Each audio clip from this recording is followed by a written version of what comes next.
magbibigay pugay muna po ako sa ama ng lalawigan ng Zambales, Governor John F. Dani. At sa atin pong Vice Governor na nandito ngayon, sa aking kaibigan, Congresswoman Cheryl. Sa lahat po ng mga board members na nandito ngayon, 1st District and 2nd District, yung gagaya ng sinabi ni Gob, yung team po ng malalakas ang loob, nandito po lang. Mga mayors, nandito rin po. Lalong-lalo na po kayong lahat na nandito ngayong araw na ito na hindi ko po inaasahan na ganito po karami ang bilang na sasalubong sa amin. Ang alam ko po ay meron lang mga ilan na tao na nagtitipon-tipon ngayon dito sa Baywalk yata ang tawag dito.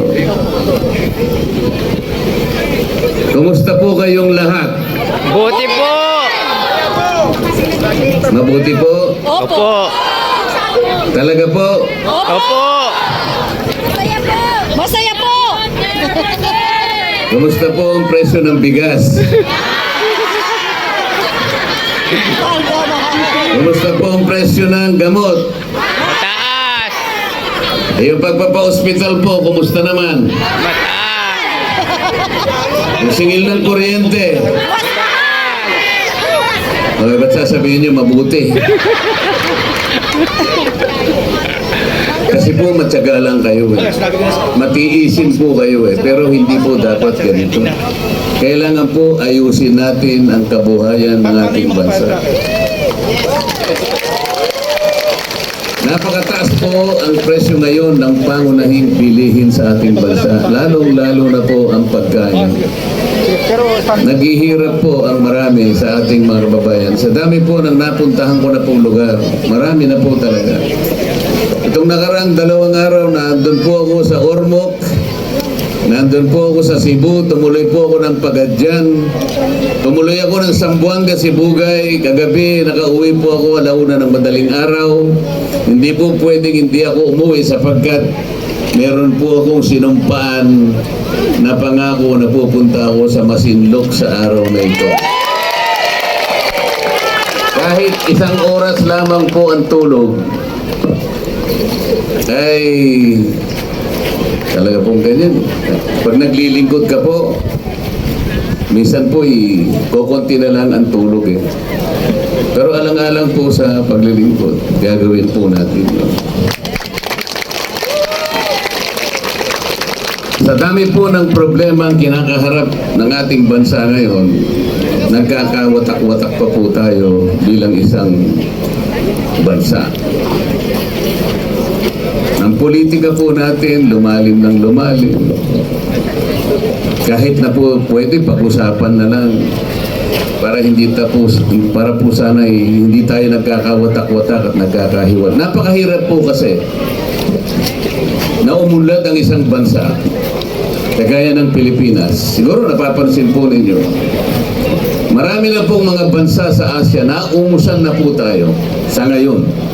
Dati po number 2 tayo sa Asia kung ang pag-uusapan ay ang pambansang kabuhayan. Ngayon po, nakakalungkot pong ikwento sa inyo na sa original na members po ng ASEAN, tayo na lang ang hindi nakagraduate doon sa tinatawag nilang low middle income status. Ang ibig sabihin po, nasa mahirap pa pong kalagayan ng ating bansa. Marami pong dahilan. Yung corruption po kasi napaka-tindi na sa bansa natin. Ang totoo po niyan, in survey po last month, sinabi, 27% po ng ating mamamayan ay nakararanas po ng gutom. Involuntary hunger. Gusto po niyang kumain, ngunit talagang wala siyang makain. 27%. Masyado pong mataas yun. Sa bilang po natin na 119 million Pilipinos ngayon, ang 1% lang ang hindi makakain, malaking bagay na po yun. mataas na po yun. Nakakaawa na po yun. Hindi 1%, 27% ang nakakaramdam po ng gutom. Pinakamasakit po siguro na mangyari sa isang pamilya, yung ama ng tahanan, makikita niya ang anak niya, matutulog siya, walang laman ang kanyang sikmura. Pinakamasakit para sa isang magulang ang ganun po. Pero hindi ganun ang gusto niyang mangyari. Hindi ganun ang gusto niyang iwanan na kalagayan ng kanyang pamilya. Gusto niya pagdating ng tamang panahon, yung pinakamahirap na pamilya sa ating bansa, gusto niya makahulag po siya sa tali ng kahirapan. May dignidad ang isang Pilipino kahit gaano man kahirap ang kanyang kalagayan. Dapat sana, yun ang pagsikapan ng pamahalaan na gawin. Yun ang i-prioritize natin. Kaya hindi puro quadcom na lang. Quadcom dito, quadcom doon. Yung magaganda pong panukalang batas na gusto nating gawin, ibaba ang presyo ng kuryente, hindi man lang nadinig kahit minsan. Pero yung quadcom kahit anong araw, puro na lang sila ang binibigyan ng pagkakataong tingin ang isang bagay na hindi ko malaman kung saan patungo. Saan po ba patungo? Isang tao lang ang tinatarget nila, yung dating Pangulo ng Republika. Alam po ninyo ang nangyari. Yung kanyang anak na Vice President, in-impeach. Wala pong kasalanan yung Vice President. Sasabihin ko po sa inyo, sapagkat yung paraan ng ginawa nila na pag-iimbestiga ay hindi tama. Bakit po? Inimbestiga yung tinatawag na confidential funds. Tinanong ko po sa mga kasama ko, ilan po bang opisina ng ating pamahalaan ang tumanggap ng confidential funds?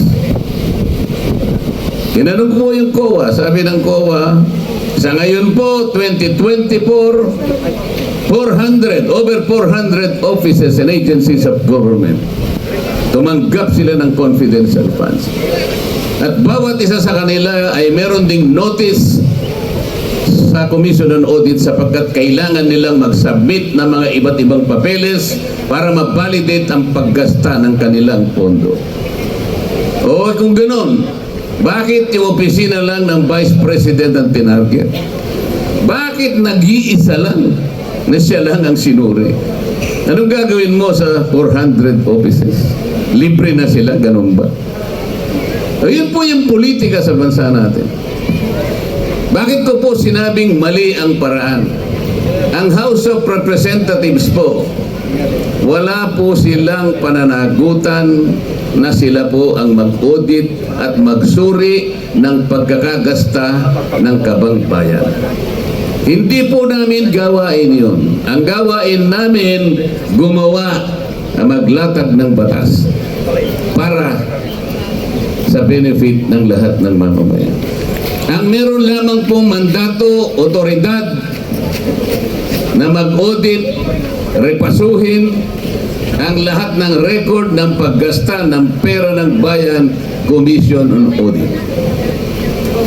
Nag-uumpisa lang po yung Commission on Audit na tingnan yung accounts ng Office of the Vice President. Ang sabi po ng House of Representatives, ibigay mo sa amin yung papeles na nire-review nyo, na ino-audit nyo sa Vice President. Kami na ang magpapatuloy ng ginagawa ninyo. Tama po ba yun? Hindi po tama yun. May kanya-kanya pong pananagutan ng bawat opisina ng ating pamahalaan. Kung yung pong gawain ng Commission on Audit hindi pa po pinalyon, hindi final, lahat po ng binigyan ng audit observation memo or notice of disallowance or notice of charge, appealable po lahat yon. Assailable, questionable. Pwede silang pumunta hanggang sa kataas-taas ang hukuman para sa ganon ay ilaban yung paggasta ng kanilang pondo. Bakit po nung kami na ang magsuri, hindi na nga namin hindi na nga namin gawain yung pag-audit. Nung magtatanong na sila, final and executory na kagad. Inimpeach nila yung Vice President.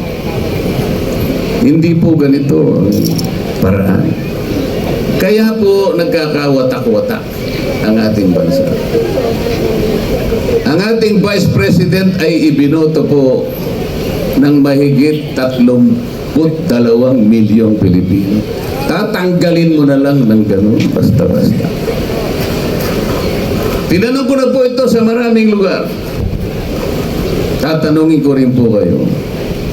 Payag po ba kayo na tanggalin ng Vice President? Hindi po.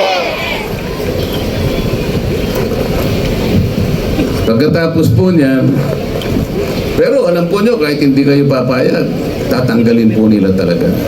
Alam po nyo kung bakit hindi nila tinatanggal ngayon. Naghihintay lang po sila ng tamang panahon. Pag marami po silang senador na may papanalo, tuloy-tuloy na pong tatanggalin ang Vice President. Kasi ang kailangan pong senador na boboto, 16. Wala pa pong 10% sa nabibigyan eh. Kung wala pang 10% sa nabibigyan, saan napunta yung pera? Ito po yung sinasabi ko sa inyo sa matinding corruption na nangyayari sa ating bansa. Yung iba naman po, hindi pa buo yung binigay. Halimbawa, yung AX, pinapirma lahat. Ali kayo rito. Yung kanilang paborito, ali kayo. Paano po yung iba? Kayo na lang ali kayo rito. Pumirma kayo rito. Pirmahan nyo. Hindi buo ang binibigay. Alam po ninyo, ganito po ang gawin natin. Huwag na natin pag-usapan nandiyan, pero ganito po ang gawin natin.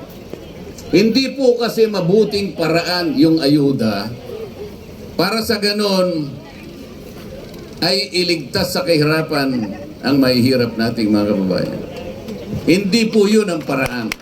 Ang ayuda po, ibibigay lang pag-emergency. Nasunugan, tinamaan ng bulkan, binaha, binagyo.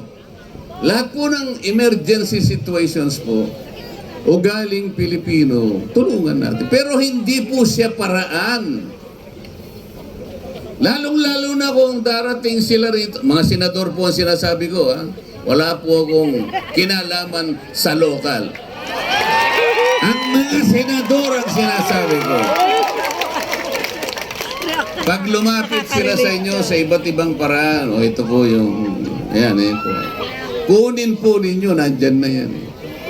Pero makikiusap ako sa inyo, huwag po kayong magpapasalamat sa kanila. Sapagkat ang binibigay nila sa inyo ay sarili ninyong pera.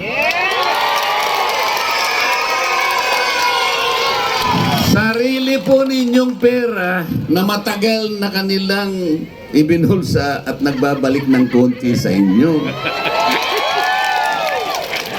So nagkakaintindihan po tayo? Opo. Anong pangalan ng team nila? Tanggalin nila ang Vice President.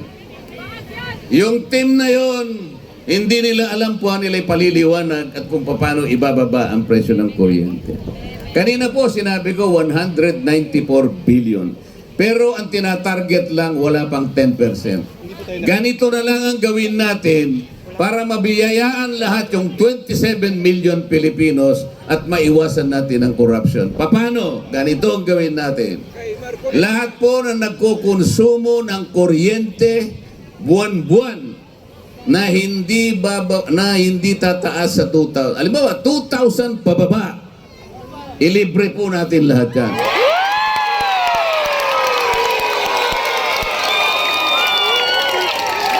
Pwede nating ilibre. Darating rito yung mga senador.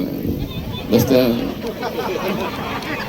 baka po, mamaya sisilawin kayo. Baka po may pagkamali ninyo. Baka malin lang kayo.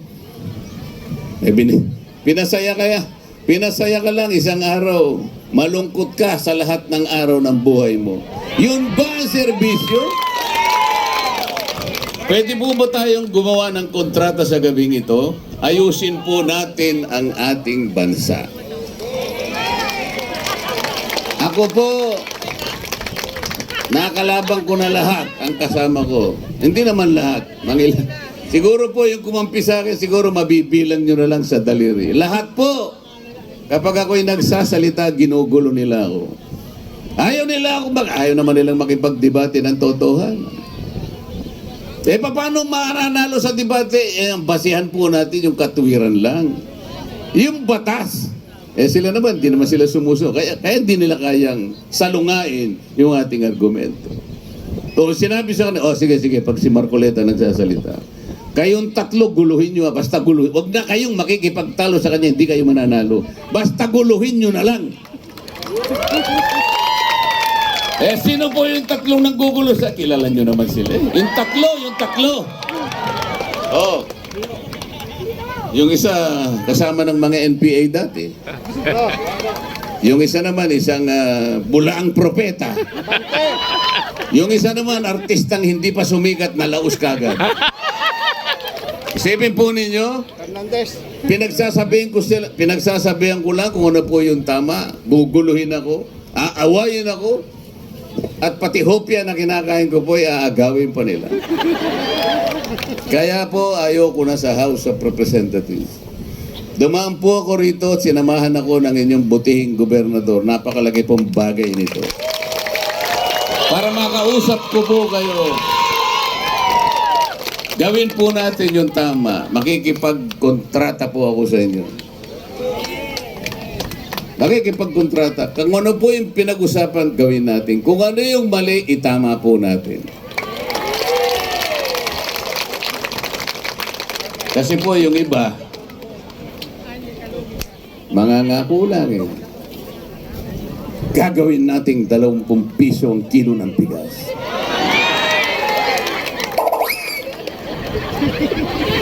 Totoo. Nangyari. Uwe.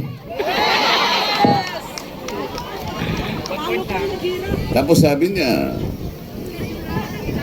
I will not cooperate with the ICC. Bago nangyari ito I am not going to cooperate with the ICC. I will be steadfast in my resolve not to recognize the jurisdiction of the ICC. This is an infringement of our sovereignty. Ang ganda ba't pinahuli naman si Tatay Digong? Kawawa naman yung tao. Wala namang kasalanan. Ang kasalanan lang ni Tatay Digong, minahal niya ang kanyang mamamayan. Alam niya ang panganib ng droga. Alam niya sisirain ang isang tao.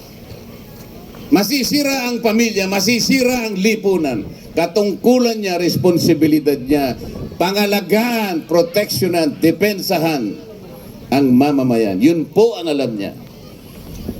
Bakit po hahatulan natin ang kanyang ginawa sa pamamagitan ng kung ilan ang namatay? Bakit hindi po natin hatulan base sa dami ng mga taong nailigtas ng kanyang kampanya laban sa droga? Ilang pamilya ang... Kasi po yung iba nakasulat na nga sa batas batas na nga, hindi pa nga nire-respeto. Ang gusto ko po yung parang sabongero. Bakit ko po nasabi yung sabongero? Huwag niyo pong ipagkakamali. Akala po ninyo pinopromote ko po yung sabong dito sa Masinloc. Hindi po. Bawal po sa akin yung sabong. Baka po ako'y matiwalag. Kaya ko lang po sinasabi yung sabong sapagkat yung sabongero, alam ni Gobi to, marami rin siyang kaibigan na sabongero. Pero meron natatanging ugali, natatanging katangian ng isang sabongero. Pag sinabi niya, walang kontrata, walang salitaan, walang pirmahan, senyas lang. Di ba? Kasi...